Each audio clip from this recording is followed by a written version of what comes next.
கொண்டாள் கூறடா கண்ணா, அவள் தேவை என்ன ஆசை என்ன கேளடா கண்ணா.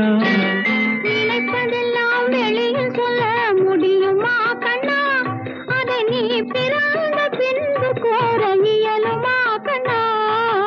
வளர்ந்த கலை மறந்து விட்டாள் கேளடா கண்ணா, அவள் வடித்து வைத்த ஓவியத்தை பாரடா கண்ணா.